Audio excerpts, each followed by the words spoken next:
Welcome Ramley, how my Rams super fans doing today? Today we are talking the Rams versus the San Francisco 49ers. Let's get right into it.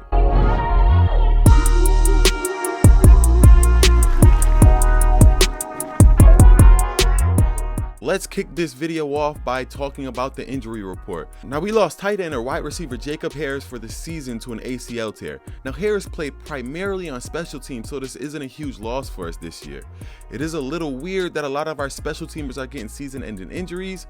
I'm sure it's just a coincidence. Also, Matthew Stafford is on the injury report with an ankle injury, but he said he'll be ready to play Sunday. And newly acquired edge rusher Von Miller remains questionable with an ankle injury. Safety Jimmy Ward didn't play in week 9 and he is questionable this game with a quad injury. Cornerback Drake Kirkpatrick didn't practice on Thursday, neither did defensive end Eric Armstead or running back JaMycal Hasty. Starting running back Elijah Mitchell, cornerback Emmanuel Mosley, and Josh Norman are all banged up, but they did get some limited practices in, so I expect them to be ready on Sunday. Now let's talk about what I am looking forward to seeing. I was looking forward to seeing Von Miller suit up for the Rams last week, and that just didn't happen. Hopefully we can see him out there this week. I'm assuming Odell is going to need a little more time getting acclimated to things and he won't be out there Monday, but hopefully Miller can give it a go. I'm also looking forward to seeing how the Rams respond to last week's loss. The Rams normally play very good the week after a bad loss.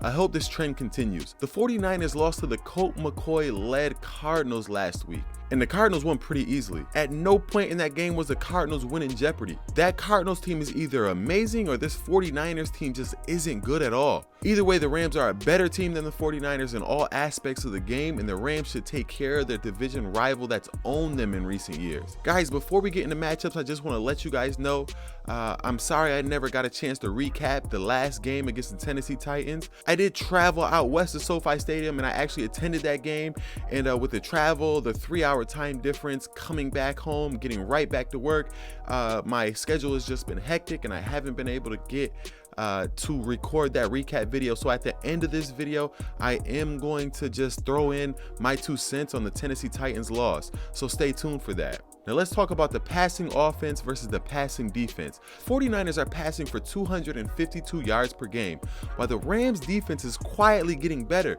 only giving up 248 yards per game. Now this is Jimmy Garoppolo, guys. This is a quarterback who's thrown for 8 touchdowns and 5 interceptions in 7 games this season. He's a really good backup quarterback, and I don't expect him to do much this game. On the flip side, Stafford leads the league in passing yards and is averaging 296 yards per game. That's good for 3rd in the NFL. But the Niners passing defense is surprisingly 4th best in the league, giving up only 206 yards per game. So this should be a good matchup. I do think a banged up Jimmy Ward, Drake Kirkpatrick, and Emmanuel Mosley will most likely help give the Rams the edge here, but we will see. Now let's talk the rushing offense versus the rushing defense. I do think one of the reasons the 49ers passing defense looks pretty good on paper, it's because offenses have been finding a lot of success running the ball against them and have been opting to pass the ball a lot less. The 49ers are giving up 131 rushing yards per game. This is probably a place where the Rams can take advantage. Now the 49ers running backs are also banged up. Both Elijah Mitchell and JaMycal Hasty are both questionable, and the Rams running defense is shaping up to be pretty good. And with the addition of Von Miller, you would think it's only going to get better. The Rams are only giving up 99 yards per game on the ground, good for 7th best in the NFL. I expect the Rams to keep these running backs in check all game. Really quick, guys, before we get into my prediction, if you could like this video, subscribe to this YouTube channel, hit that bell notification button so you never miss an upload, and go ahead and follow my Instagram and Twitter. I'd really appreciate that. Now let's get into my prediction. Now this can go either 3 ways. The Rams winning pretty convincingly, the Rams winning a struggle against a division rival, or the Rams lose a close game against a team that's always seemed to have their number. These division games get a little weird, and I kind of wouldn't be shocked if any of these outcomes happen. But with the Niners team not being as good as they have been in recent years, and there's no Robert Saleh to scheme against Jared Goff, I think the Rams win convincingly, especially when you add in the fact that the Rams always play pretty good after a loss. I got the Rams 38. The 49ers 20. Now guys, be on the lookout for the recap of this game shortly after it's over. Subscribe to this channel and hit that bell notification button so you will be alerted as soon as that upload goes live. Guys, let's get right into it and talk about my thoughts on the Tennessee Titans loss last week. guys, the Tennessee Titans are a really good team. I think they're a lot better than I expected. I think I gave all the credit to Derrick Henry, and with Derrick Henry not playing last week, I kind of thought the Tennessee Titans had no chance. The Tennessee Titans team is a lot better than just Derrick Henry. They have a veteran quarterback that doesn't make many mistakes, and they have a really good defense. With that being said, I think this game was a lot closer than what it seemed. Obviously, Matthew Stafford made 2 bad decisions back-to-back, which led to 14 points. 1 interception was just completely horrendous. That's something you can't do. Take the safety, give them the 2 points, and live to see another day, especially when the Rams defense was playing that good. Then you come back right after that, and you throw another interception, which happens, you know. I know Sean McVay kind of took credit for that interception, saying that he shouldn't have called that play, and said that interception was on him. I mean, I'm not going to throw that entire interception on Sean McVay because Stafford still shouldn't have thrown that ball. And if Tyler Higbee can find a way to keep his toe in bounds, you're looking at a completely different game. The Rams defense played great. I don't have the stats in front of me, but I know we shut the running game down. Tannehill did not look good. I know he was I want to say he was under 200 yards that game. Our defense looked wonderful. The reason why I've been saying all season, guys, why I think this Rams team is special, it's not because the abundance of weapons this team has on both sides of the ball. Obviously, that's great and it's a huge plus. But the reason why I think this team is so special is because we play mistake-free football. We don't give up many turnovers on offense, and we get a good amount of turnovers on defense. When you add the fact that we are the least penalized team in the NFL and our quarterback is the least sacked quarterback in the NFL, that has the makings of a championship team. That's mistake-free ball. We haven't had a game yet this year before this game where we said, man, we could have won if we didn't turn the ball over, or we could have won if we had a little more time for Stafford to throw the ball, or we could have won, but, you know, penalties got the better of us, because we have excelled in all of those categories. And this was the first game where we played out of our character. We turned the ball over, which is something we don't do. We finished this game with 12 penalties for 115 yards, which is crazy. We were averaging, I want to say, off the top of my head, I believe, previous to this game, we were averaging 3.8 penalties per game. In this game, we had 12. Also, within the first 8 games of the season, Matthew Stafford was only sacked 8 times. On average, we were only giving up 1 sack a game, and here we go. We gave up 5 sacks in 1 game. It's crazy. Through 8 games, we gave up 8 sacks, and last week we gave up 5.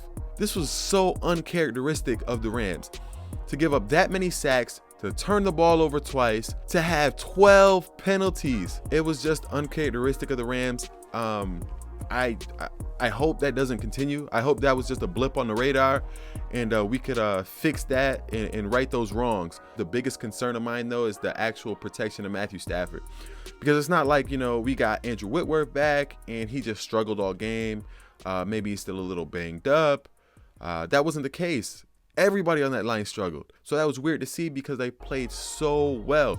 I was the one that thought that this offensive line was the best unit in football. I hope the Tennessee Titans didn't recognize something on film and just gave the NFL the blueprint on beating this offensive line. I hope that's not the case. Pretty simple, guys. If the Rams go back to playing mistake-free ball, I think we could play the Tennessee Titans 5 times in a row and we will win all 5 of those. Because I do still think the Rams are a better team than the Tennessee Titans. But yeah, I'm not too worried about that loss. I think we beat ourselves. A lot of that credit does go to the Tennessee Titans. Anytime you travel all the way to the West Coast in a primetime game and you get the W, no matter what, especially when you're the underdog, you should be proud of yourself, and you did a lot to deserve that win. But I do think the Rams ultimately beat themselves here. And I think we're a lot better than that. And on a scale of 1 to 10, 10 being I'm very worried where this team is going, I'm probably still at a 0.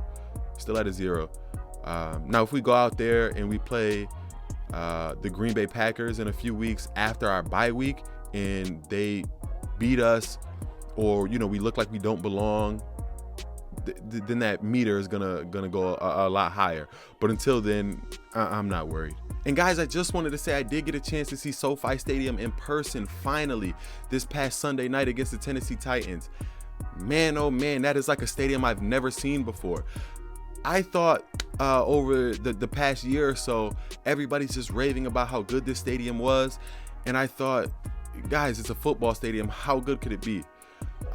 People have been raving about this TV screen that's hanging up in the middle of the stadium. And eventually, I kind of just thought, okay, it's a TV screen with the score on it. You guys have to be exaggerating on how nice this is. I'm sure it's nice, but come on, guys. It is exactly what everybody describes it to be. It's amazing. That stadium is unlike nothing I've ever seen. That TV screen in the middle of the stadium is amazing. If you guys have the slightest opportunity to go to SoFi Stadium, do it. Save up your money, get the worst seats in the house if that's all you can afford. Just go. I've been to a few football stadiums. I've been to the Bill Stadium several times. I've been to MetLife Stadium in New York a few times. I've been to the Washington football team stadium. I have never seen anything like this. This is so futuristic. It's amazing. That's really all I have to say about that, guys. If you had the opportunity to go, please take advantage of it. But that's pretty much it, guys. Thank you all for watching. And if you're interested in more Rams content, please click this video right here.